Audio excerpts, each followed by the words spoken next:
할렐루야. 우리 찬송가 393장 같이 찬송하시며 찬송가 393장 같이 찬송하시며 오늘 이 하루도 주님 앞에 우리가 귀하게 구별하며 예배로 시작하겠습니다. 찬송가 393장입니다. 우리 찬송 393장 같이 찬송하시겠습니다. 오 신실하신 주 내 아버지여, 늘 함께 계시니 두려움 없네. 그 사랑 변찮고 날 지키시며 어제나 오늘이 한결같네. 오 신실하신 주, 오 신실하신 주, 날마다 자비를 베푸시며 일용할 모든 것 내려주시니 오 신실하신 주 나의 구주, 봄철과 또 여름 가을과 겨울 해와 달 별들도 다 주의 것, 만물이 주 영광 드러내도다. 신실한 주 사랑 나타내네. 오 신실하신 주, 오 신실하신 주, 날마다 자비를 베푸시며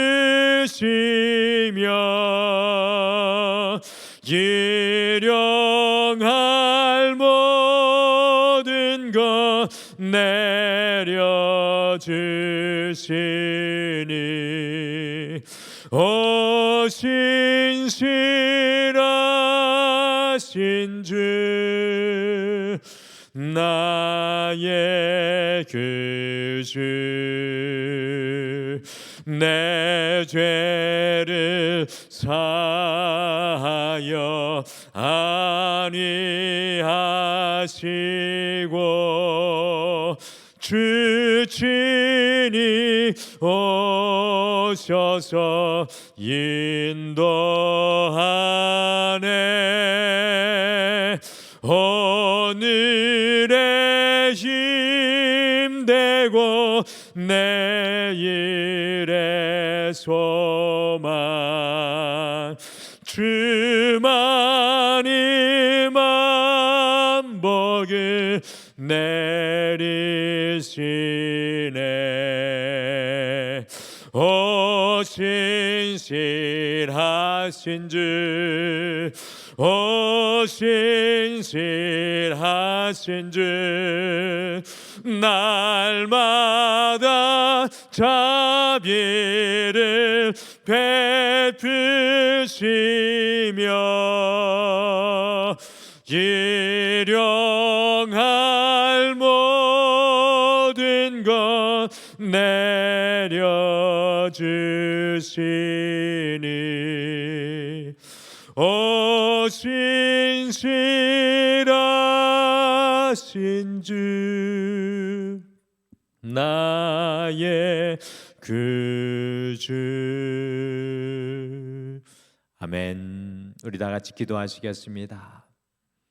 하나님 아버지, 어제도 오늘도 내일도 변함없이 알파와 오메가, 처음과 끝이 되시는 우리 주 하나님 아버지, 세상은 변화하고 세상은 늘 다른 얼굴을 우리에게 보여주지만 우리 하나님은 신실하셔서 우리의 삶의 모든 것에 하나님의 은혜는 변함없는 줄 믿습니다.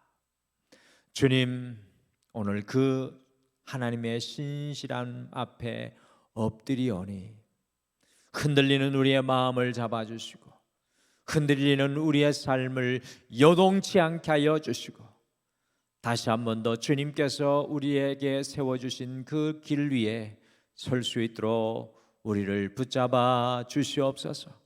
주님, 성령께서 오늘도 각 사람 마음 위에 임재하여 주셔서 주님의 음성 들려주실 줄 믿고 감사드리며 예수님의 이름으로 기도드리옵나이다. 아멘. 우리 오늘 함께 보실 하나님 말씀은 사도행전 7장 말씀입니다. 사도행전 7장 말씀 17절에서 36절 말씀입니다. 사도행전 7장 17절에서 36절 말씀 우리 같이 한 목소리로 함께 읽겠습니다. 우리 같이 읽겠습니다. 시작. 하나님이 아브라함에게 약속하신 때가 가까움에 이스라엘 백성이 애굽에서 번성하여 많아졌더니 요셉을 알지 못하는 새 임금이 애굽 왕 위에 오르매 그가 우리 족속에게 교활한 방법을 써서 조상들을 괴롭게 하여 그 어린 아이들을 내버려 살지 못하게 하려 할세. 그때 모세가 낳는데 하나님의 보시기에 아름다운지라 그의 아버지의 집에서 석 달 동안 길리더니 버려진 후에 바로의 딸이 그를 데려다가 자기 아들로 기르매 모세가 애굽 사람의 모든 지혜를 배워 그의 말과 하는 일들이 능하더라. 나이가 40이 되매 그 형제 이스라엘 자손을 돌볼 생각이 나더니 한 사람이 원통한 일을 당함을 보고 보호하여 압제받는 자를 위하여 원수를 갚아 애굽 사람을 쳐 죽이니라. 그는 그의 형제들이 하나님께서 자기의 손을 통하여 구원해 주시는 것을 깨달으리라고 생각하였으나 그들이 깨닫지 못하였더라. 이튿날 이스라엘 사람끼리 싸울 때에 모세가 와서 화해시키려 하여 이르되 너희는 형제인데 어찌 서로 해치느냐 하니 그 동물을 해치는 사람이 모세를 밀어뜨려 이르되 누가 너를 관리와 재판장으로 우리 위에 세웠느냐? 내가 어제는 애굽 사람을 죽임과 같이 또 나를 죽이려느냐 하니 모세가 이 말 때문에 도주하여 미디안 땅에서 나그네가 되어 거기서 아들 둘을 낳으니라. 40년이 참에 천사가 시내산 광야 가시떨기 불꽃 가운데서 그에게 보이거늘 모세가 그 광경을 보고 놀랍게 여겨 알아보려고 가까이 가니 주의 소리가 있어 나는 내 조상의 하나님 즉 아브라함과 이삭과 야곱의 하나님이라 하신대 모세가 무서워 감히 바라보지 못하더라. 주께서 이르시되 내 발의 신을 벗으라. 내가 서 있는 곳은 거룩한 땅이니라. 내 백성이 애굽에서 괴로움을 받음을 내가 확실히 보고 그 탄식하는 소리를 듣고 그들을 구원하려고 내려왔노니 이제 내가 너를 애굽으로 보내리라 하시니라. 그들의 말이 누가 너를 관리와 재판장으로 세웠느냐 하며 거절하던 그 모세를 하나님은 가시떨기 가운데서 보이던 천사의 손으로 관리와 속량하는 자로서 보내셨으니 이 사람이 백성을 인도하여 나오게 하고 애굽과 홍해와 광야에서 40년간 기사와 표적을 행하였느니라. 아멘. 지금 우리가 살아가는 세상은 참 모든 것이 빠르게 변하고 있습니다. 우리가 사용하는 핸드폰이 끊임없이 새 것으로 변화되고 새로운 신기술이 등장을 하고 있습니다. 얼마 전에 출시된 우리 삼성 핸드폰은 이제 AI가 탑재되어서 참 예전에는 상상도 하지 못했던 것들이 변화되고 있습니다. 제가 살았던 영국은 한국과 비교하면 그 변화의 속도가 참 느립니다. 한국에서는 약 1년 정도 지나서 예전의 장소를 방문하면 어떤 때는 길조차 찾지 못할 정도로 모든 것이 변해 있는 것을 우리가 발견을 하게 되죠. 우리 나야가라 호텔, 서울 골든 호텔에 있는 그 예전에 인공폭포 있던 데 있지 않습니까? 지금 너무 많이 변화돼 가지고 지금 길 찾기가 어렵습니다. 제가 영국에서 한국으로 들어온 지 11년이 지났지만 제 생각으로는 지금도 제가 공부했던 곳에 가면 별다른 변화가 없기에 제가 운전을 해도 길을 쉽게 찾아갈 수 있을 거라 생각을 합니다.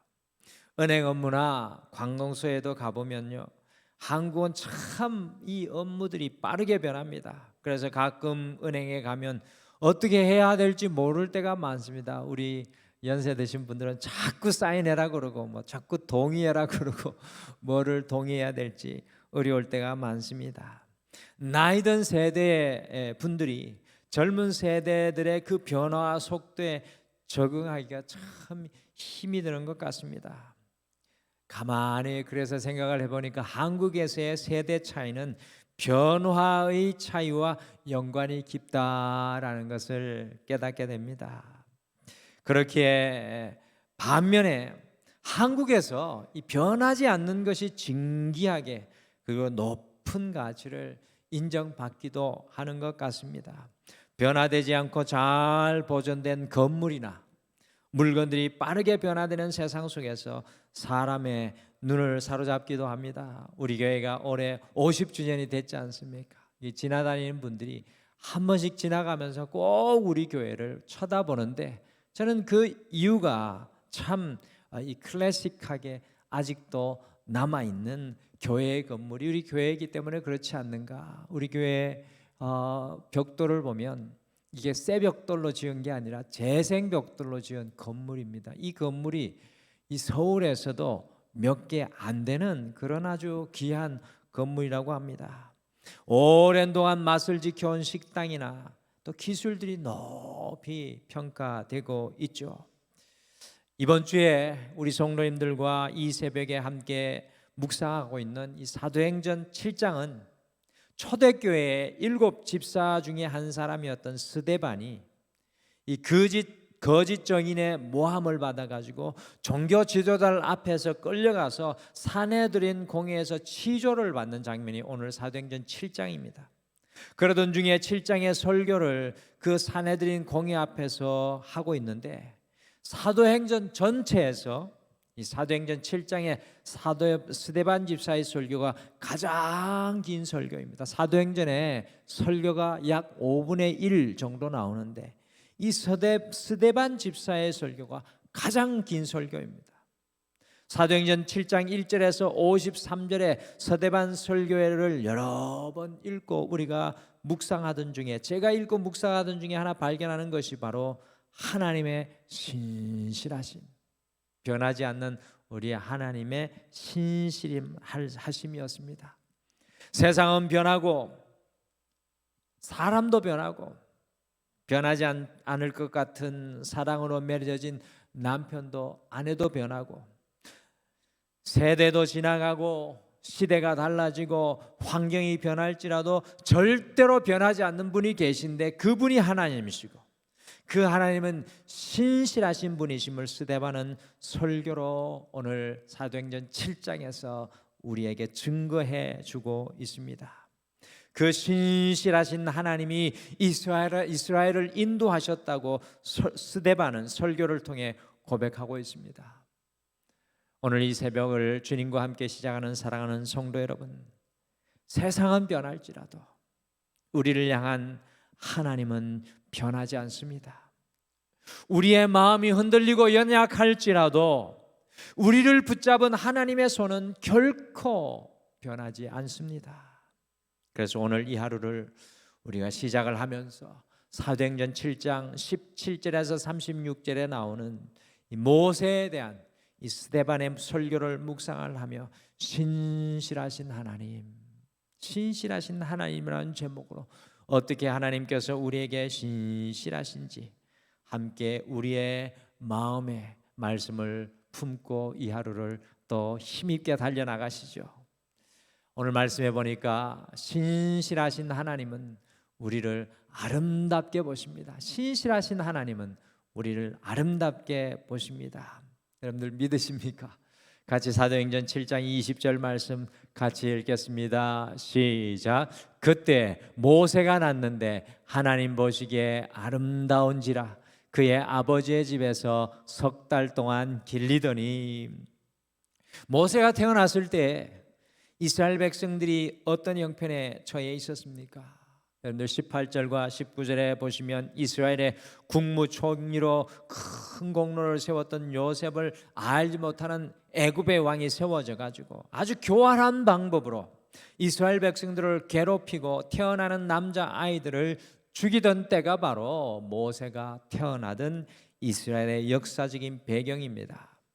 이때 제사장 아므람과 요게벳 부부 사이에 모세가 태어났는데 그 아이가 그렇게 아름답게 보였습니다. 물론 부모의 눈에는 아름답게 보였지만 더욱 중요한 것은 하나님의 눈에 모세가 아름답게 보였다는 것입니다. 저는 오늘 이 말씀이 우리에게 너무나 중요하다고 생각합니다. 그래서 결국 모세가 21절에 보시면 바로왕의 딸의 아들이 되는 놀라운 역사가 이 시대적 역사 속에서 일어나게 됩니다. 우리가 여기에서 이 성경을 잘 보아야 합니다. 모세가 외모적으로 아름다웠다고 생각하시면 오늘 성경의 전부를 이해하지 못하는 것입니다. 제 기억으로는 출애굽기에 나오는 모세의 형상은 준수하였다라고 표현되어 있는데 그것이 외모적인 표현일까라는 그런 고민을 해봅니다. 사실 갓난 아이들이 태어나면 이쁘기보다 볼품이 없는 게 사실입니다. 제 딸아이가 어릴 때 이렇게 피덩이로 태어났는데 가서 보면서 야 저거 내 딸인가라는 생각이 일단 먼저 들었고 예쁘긴 예쁜데 저거 내 딸인가라는 생각이 들었습니다. 딸인데 어떡하지? 이런 마음도 들고 이게 태어나면 엄마의 뱃속에서 나왔으니까 뭐 그래 이쁘겠습니까? 퉁퉁 불어있는 얼굴의 모습. 근데 부모의 눈에는 그렇게 아름다울 수가 없습니다. 하나님의 눈에도 모세가 볼품없으나 아름다웠습니다. 오늘 성경은 그것을 이야기하는 것입니다. 모세는 누구를 대표하는 것입니까? 여러분들 이스라엘 백성들을 대표하는 것이 모세입니다. 여러분들 이스라엘 백성들이 하나님이 보시기에 아름다웠습니까? 성경은 절대로 그렇게 이야기하지 않습니다. 오늘 사도행전 7장 전체에서도 이스라엘 백성들은 아름다운 모습이 하나도 없습니다. 절대로 이스라엘 백성들은 아름다운 백성들이 아니었습니다. 불평하고 불순종하며 불신하는 백성의 대표가 이스라엘이었습니다. 그럼에도 불구하고 이스라엘을 자기 백성 삼으시고 자기의 아들과 딸로 불러주시는 하나님의 눈에 이스라엘은 볼품 없을지라도 아름다웠다는 것입니다. 모세가 하나님 보시기에 아름다웠던 것은 모세가 육체적으로 아름다운 것이 아니라 신실하신 하나님께서 모세를 그렇게 아름답게 보셨다라는 것입니다. 김병준 목사님의 말에 의하면 사모님이 아들 시온이를 보면 눈에 꿀이 뚝뚝 떨어진다고 합니다. 남편으로 좀 질투가 나는 것 같습니다. 이유식을 한 스푼이라도 더 먹이기 위해 아들에게 온갖 기계와 사랑을 표현한다고 이야기를 하는데 자기에게는 그걸 안 보여주는데 아들에게는 그 모습을 보여준다는 것입니다. 늘 시온이가 아름다운 것도 있지만 엄마이기에 그 아들이 그렇게 사랑스러운 것입니다. 내 아들이기에 그렇게 아름다운 것입니다. 사랑하는 성도 여러분, 신실하신 하나님은 우리를 아름답게 보시는 줄 믿으시기를 바랍니다. 우리는 아름다운 것이 전혀 없지만 하나님께서 신실하시기에 우리를 아름답게 보십니다. 세상은 다 변하고 달라질지라도 우리를 아름답게 보시는 그 사랑스러운 눈길은 오늘도 우리와 함께 하시는 줄 믿습니다. 임마누엘, 우리와 함께 하신다는 하나님의 그 말씀은 우리를 그냥 함께 하신다는 것이 아니라 아름답게 보신다는 것입니다. 그것이 바로 우리 주 예수 그리스도의 십자가의 사랑입니다. 오늘 이 하루 우리를 아름답게 보시는 주님의 그 신실하심 안에서 주의 은혜로 살아가시는 여러분과 제가 되시기를 간절히 축복합니다. 오늘 말씀해 보니까 신실하신 하나님은 우리를 준비시키십니다. 17절에 보시면 하나님의 때가 가까우매 라고 말씀하시고 또 20절에 보시면 그때라는 표현이 나오고 23절에 보면 나이가 40세가 되매라고 하고 30절에 보시면 40년이 차매라고 말씀하시고 34절에 이제라는 표현이 나오고 있습니다. 이 때에 대한 표현, 하나님께서 무엇을 하고 계신지를 스데반은 들려주고 싶어 하는 것 같습니다. 이것은 모세가 태어나는 순간부터 모세가 죽는 순간까지, 즉 이집트 왕궁에서의 40년, 미디안 광야에서 40년을 이스라엘 백성들을 광야에서 40년 동안 이끌기 위해서 주님께서는 모세를 신실하게 준비시켰던 사실을 깨닫습니다. 그리고 심지어 광야에서 40년 이스라엘 백성들을 이끌어 가시면서도 모세를 빚어나가지 않으십니까? 하나님의 손길이 신실하게 모세와 함께 하신 것을 스데반은 설교를 통해 고백하고 있습니다. 사도행전 7장 29절 말씀 같이 읽겠습니다. 시작. 모세가 이 말 때문에 도주하여 미디안 땅에서 나그네가 되어 거기서 아들 둘을 낳으니라. 모세가 자기 열심으로 충만하여 40세가 되어서 이스라엘 백성들을 돌아보려 하다가 이집트 공사 감독을 살해하고 모든 것을 버리고 미디안 광야로 도망가서 아무도 알아주지 않는 양치는 목동으로 살아가는 순간에도, 정처 없이 떠도는 것과 같은 나그네와 같은 순간에도 하나님의 신실한 손길은 모세를 빚어나가시고 준비시키셨다는 사실입니다. 이집트 왕궁에 40년 만이 모세를 준비시킨 것이 아니라 모세 인생에서 가장 어두운 광야 40년의 순간에도 주님의 손은 모세를 떠나지 않고 신실하게 하나님께서는 모세를 준비시키셨던 것입니다. 이 신실하신 하나님, 우리를 끝까지 포기하지 않고 준비시키는 그 하나님을 볼 수 있는 것이 가장 큰 은혜요 능력인 줄 믿습니다. 혹시 이 자리에 인생의 광야와 같은 시간을 지나고 계신 분들이 계십니까? In His time, 주님의 시간을 생각하시고 여전히 나와 함께 하시는 그 주님의 손을 발견하시며 믿음의 자리에 서시길 바랍니다. 세상적인 관점에서는 모세가 실패하였지만 여전히 미디안 광야에서도 하나님은 모세를 신실하게 준비시킨 것입니다. 여러분들, 이집트 왕궁 40년에서 모세는 올라가 세상에서는 올라갔지만 미디안 광야에서는 하나님께서는 끊임없이 모세를 낮은 곳으로, 더 낮은 곳으로, 더 낮은 곳으로, 그렇지만 그의 심령은 하나님이 보시는 놀라운 심령으로 보석과 같이 변화되는 것을 발견합니다. 사랑하는 성도 여러분, 여전히 우리를 준비시키는 그 하나님께 감사하시며 그 주님과 동행하시는 오늘 이 하루, 이 날이 되시기를 간절히 축복합니다. 주님의 손길이 여러분과 저 위에 함께하는 줄 믿습니다. 오늘 말씀에서 제일 중요한 것은 신실한 하나님 앞에 우리의 신을 벗어야 합니다. 신실하신 하나님 앞에 오늘 이 하루도 우리의 신을 벗기를 원합니다. 신실하신 하나님 앞에서 궁극적으로 우리가 해야 할 일은 무엇입니까? 그것은 우리의 신을 벗는 것입니다. 사도행전 7장 33절 말씀 같이 읽겠습니다. 시작. 주께서 이르시되 내 발의 신을 벗으라. 내가 서 있는 곳은 거룩한 땅이니라. 하나님께서 신실하게 모세를 80년간 준비시킨 이후에 시내산에서 광야 떨기나무 불꽃 가운데 무엇이라고 말씀하셨습니까? 내 발의 신을 벗으라입니다.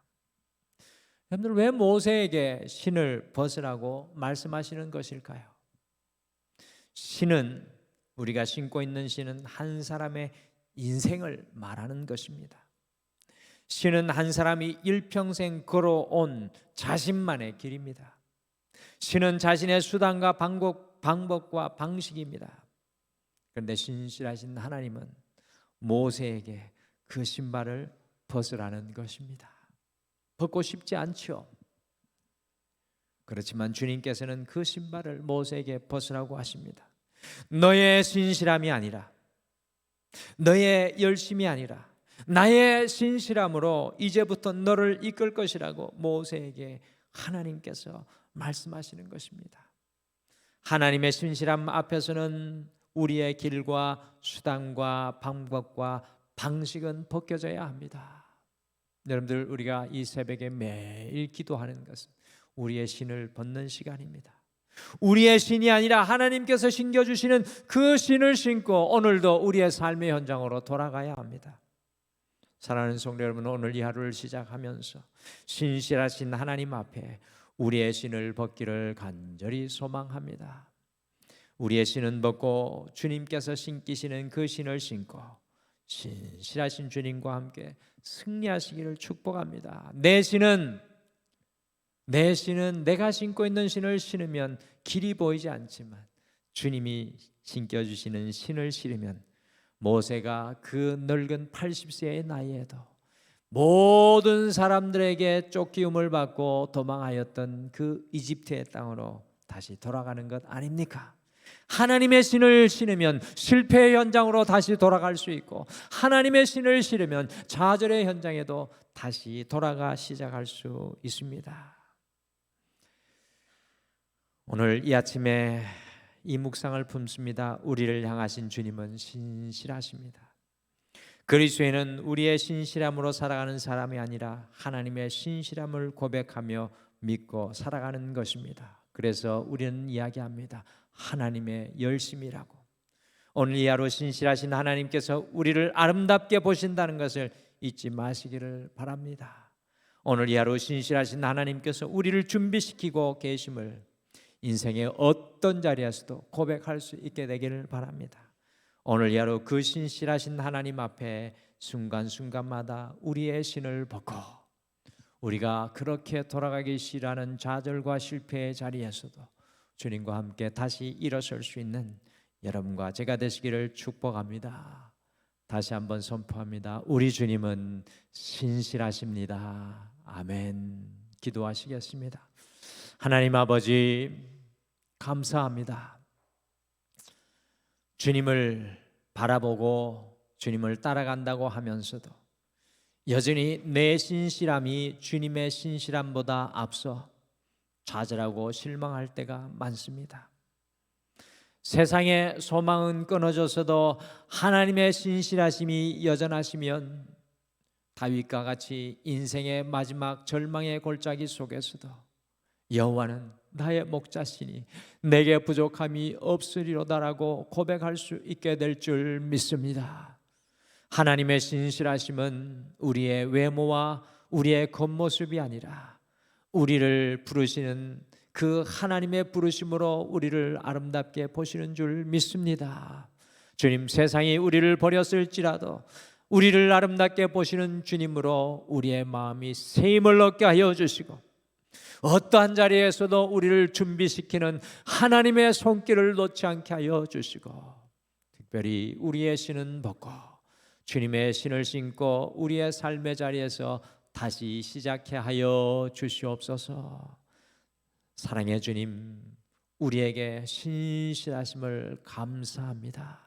사랑하는 모든 성도님들을 우리 주님의 신실하심에 맡겨드리며 예수님의 이름으로 기도드리옵나이다. 아멘. 하늘에 계신 우리 아버지여, 이름이 거룩히 여김을 받으시오며 나라가 임하시오며 뜻이 하늘에서 이루어진 것 같이 땅에서도 이루어지이다. 오늘 우리에게 일용할 양식을 주시옵고 우리가 우리에게 죄 지은 자를 사하여 준 것 같이 우리 죄를 사하여 주시옵고 우리를 시험에 들게 하지 마시옵고 다만 악에서 구하시옵소서. 나라와 권세와 영광이 아버지께 영원히 있사옵나이다. 아멘. 오늘 이 아침에 같이 기도할 때 신실하게 우리를 아름답게 보시는 그 주님을 바라보며 어떠한 상황 속에서도 실망하고 좌절하지 않고 주님의 신실하심으로 담대하게 살아가게 하옵소서라고 먼저 기도하겠습니다. 두 번째, 신실하게 준비시키는 주님을 믿으며 날마다 우리의 신을 벗고 주님의 사명의 신을 신고 살아가게 하옵소서라고 오늘 이 아침에 기도하며 신실하신 주님의 손을 붙잡고 믿음으로 이 하루를 시작하겠습니다. 우리 다 같이 기도하시겠습니다.